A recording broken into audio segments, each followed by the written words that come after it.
Mitosnya nih, mereka yang lahir miskin akan tetap miskin. Bener nggak sih? Yuk kita bahas.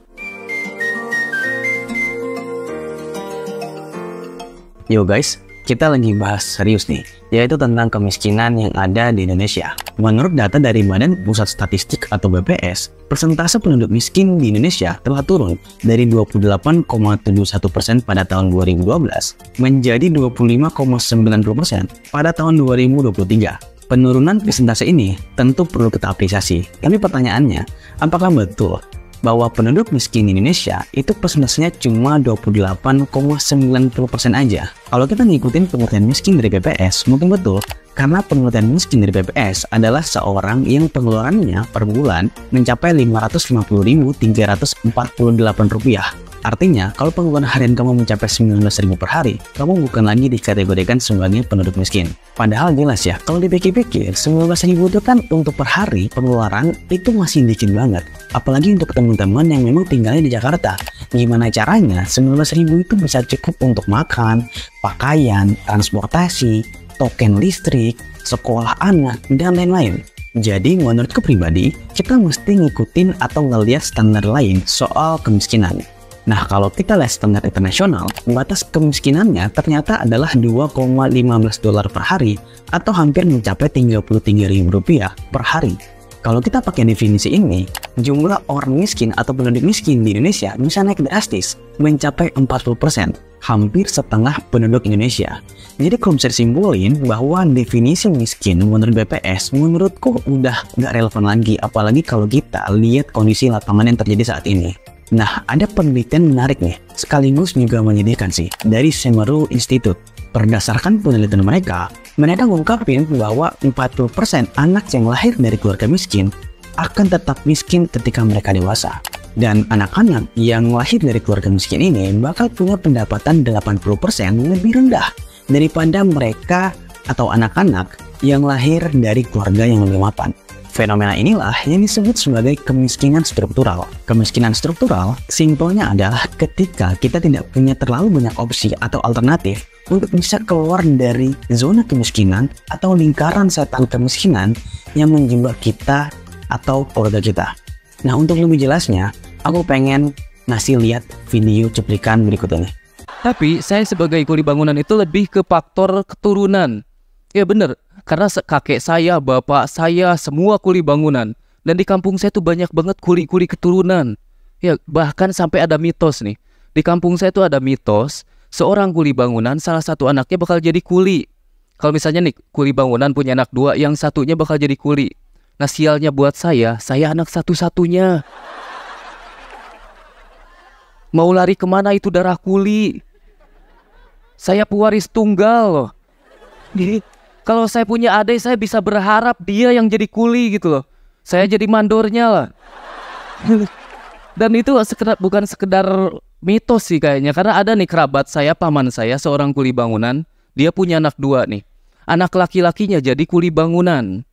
Yang satunya lagi yang perempuan enggak sih, nggak jadi kuli bangunan. Tapi nikah sama kuli. Ya, muter aja terus di situ. Mungkin kelihatannya lucu ya. Tapi aku percaya bahwa fenomena yang dialami oleh Kang Didi ini pasti juga banyak dialami oleh orang-orang di luar sana. Pertanyaannya, kenapa kondisi miskin struktural ini bisa terjadi? Selain yang tadi udah diceritain oleh Kang Didi, ada 3 faktor lain menurutku. Yang pertama, pola pikir yang keliru. Yang kedua, sulitnya akses ke pendidikan yang berkualitas. Dan yang ketiga, keterbatasan sumber daya. Faktor pertama, pola pikir yang keliru. Contohnya adalah sikap pasrah dan terima nasib. Nggak semuanya, tapi mayoritas anak-anak yang lahir dari keluarga miskin ngerasa bahwa kondisi mereka adalah sebuah takdir yang sulit untuk dirubah. Ini sempat kubahas di video lain sebenarnya tentang fixed mindset versus growth mindset.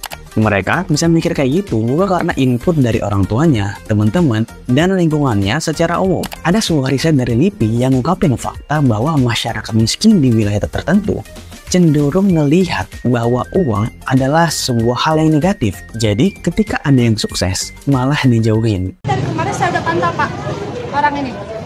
Ini dia berumah tangga, dia nganggur tapi uangnya banyak. Inilah yang akhirnya bikin lingkungan mereka kurang mendukung untuk keluar dari kemiskinan. Faktor kedua, sulitnya akses ke pendidikan yang berkualitas. Kita yang beruntung cenderung bisa mendapatkan pendidikan yang berkualitas, tapi mereka yang miskin cenderung tidak bisa atau tidak punya kesempatan untuk mengenyam pendidikan yang berkualitas sama kayak kita. Contohnya apa? Misalnya bangunan sekolahnya nggak layak, akses untuk menuju sekolahnya tidak memadai. Misalnya mesti melewati jembatan, mesti menggunakan sampan, bahkan cenderung anak-anak yang lahir dari keluarga miskin itu untuk membantu perekonomian keluarganya, sehingga mereka nggak bisa fokus untuk belajar dari sekolah. Dan gak jarang banyak banget berita anak-anak sekolah di Indonesia itu harus fokus untuk membantu perekonomian keluarga, sehingga mereka mau nggak mau harus putus sekolah, yang akhirnya ini justru menjadi awal mula dari berlangsungnya atau terusan dari kemiskinan struktural.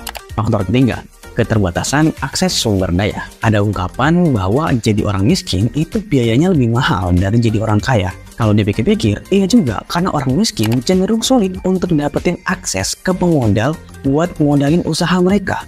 Sedangkan orang kaya kayaknya enteng banget atau mudah banget buat ajuin modal ke bank ataupun ke para pemodal buat ngajuin atau modalin usaha atau bisnis mereka. Anies Baswedan pernah bilang bahwa PDAM hanya dinikmati oleh 50% warga Jakarta, sementara masyarakat kelas bawah beli air bersih dengan harga yang lebih mahal. Dari permasalahan kemiskinan struktural ini, apa solusinya? Menurutku ada dua. Yang pertama solusi internal, yaitu dari dalam diri kita, dan kedua solusi eksternal, yaitu peran aktif pemerintah. Kita akan bahas satu-satu. Solusi internal. Pertama, mindset yang positif. Tentu nggak semudah yang aku bilang, karena untuk mereka yang makan aja susah, punya mindset yang positif memang nggak semudah itu. Tapi gimana pun juga, ini tetap penting. Karena ketika kita terus ngeluhin masalah-masalah yang datang, trust me, kita nggak bakal kemana-mana. Jadi menurutku penting banget untuk kita belajar bagaimana cara ngatur emosi, kemudian bangun rasa percaya diri, dan melihat masalah dari perspektif yang berbeda. Misalnya nih, ketimbang kita mikir, aduh sekarang beras mahal banget sih, apa-apa mahal, bensin mahal, kebutuhan pokok mahal, pusing banget rasanya. Mungkin kita bisa ubah perspektifnya jadi kayak gini. Oke, sekarang harga bahan pokok lagi mahal, harga jajan juga lagi mahal, dan kebetulan lagi musim hujan. Apa aku jualan cilok aja ya? Mungkin ini bisa bikin aku survive di kondisi ekonomi yang sekarang. Ini bikin kita lebih kuat secara mental dan perlahan pasti bisa mengubah sudut pandang kita terhadap kehidupan. Dua, berani nyobain hal baru buat keluar dari lingkaran setan kemiskinan struktural. Aku yakin gak ada yang mau jadi orang miskin atau gak punya uang. Terus apa yang bikin teman-teman kita susah untuk keluar dari kemiskinan struktural ini? Salah satu jawabannya menurutku adalah rasa takut untuk gagal dari mencoba hal-hal yang baru. Nyobain hal-hal baru sebenarnya bisa dilakuin dari langkah-langkah kecil kok. Misalnya mencari pelatihan baru, coba pekerjaan yang berbeda, atau mengembangkan skill yang baru. Pertanyaannya, kenapa harus serba baru? Jawabannya, karena udah kebukti bahwa kebiasaan yang lama, pekerjaan yang lama, atau gaya hidup yang lama nggak bawa kita kemana-mana kan? Yang bisa bantuin seseorang untuk keluar dari lingkaran setan kemiskinan struktural ini. Mungkin dari 10 hal baru yang dicoba, ada satu hal baru yang berhasil menjadi momentum seseorang untuk bangkit dan berhasil untuk mengubah kondisi ekonominya. Dan satu hal baru itu udah lebih dari cukup. Yang ketiga, berani bermimpi dan bergerak. Nggak ada yang melarang untuk seorang punya mimpi yang gede. Kalau ada orang yang melarang atau mengkerdilkan pikiran kita sendiri, even itu orang tua kita, maka nggak usah dengerin. Semua orang berhak untuk punya mimpi, guys. Fokus sama mimpi itu dan ambil langkah nyata buat mencapai goal kamu itu. Nggak perlu langkah besar kok. Langkah kecil yang dilakuin setiap hari tapi konsisten, itu justru lebih baik untuk menjadi fondasi buat mewujudkan mimpi-mimpi kamu itu. Contoh, kamu pengen banget jadi content creator. Apakah harus punya kamera? Jawabannya enggak. Apakah harus punya background yang bagus dan mewah dulu? Enggak juga. Apakah harus jago banget public speaking? Lagi-lagi enggak. Semua bisa dimulai dari langkah yang kecil. Bisa dimulai dengan HP butut yang kita punya, ilmu seadanya yang kita tahu, dan cara ngomong kita yang sebisanya aja. Jadi mulai aja dari apa yang kita punya, apa yang kita bisa, dan apa yang kita tahu. Lalu perlahan-lahan upgrade semuanya. Mulai dari skillnya, perlengkapannya, pengetahuannya, dan lain-lain.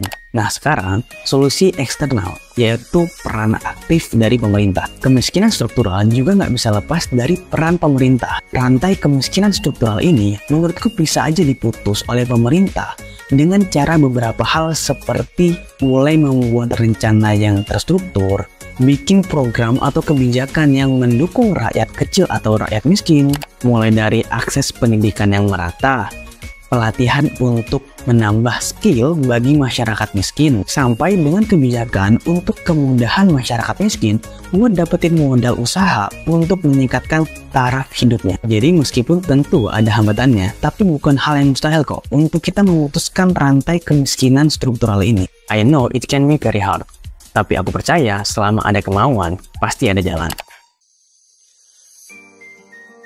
Semoga video ini bermanfaat. Jangan lupa like, comment, share, dan subscribe channel ini supaya channel ini terus berkembang dan aku bisa untuk terus memproduksi konten-konten seputar finance, investasi, dan ekonomi atau video-video lain seperti video hari ini. Terima kasih untuk yang udah nonton sampai habis. Bye-bye.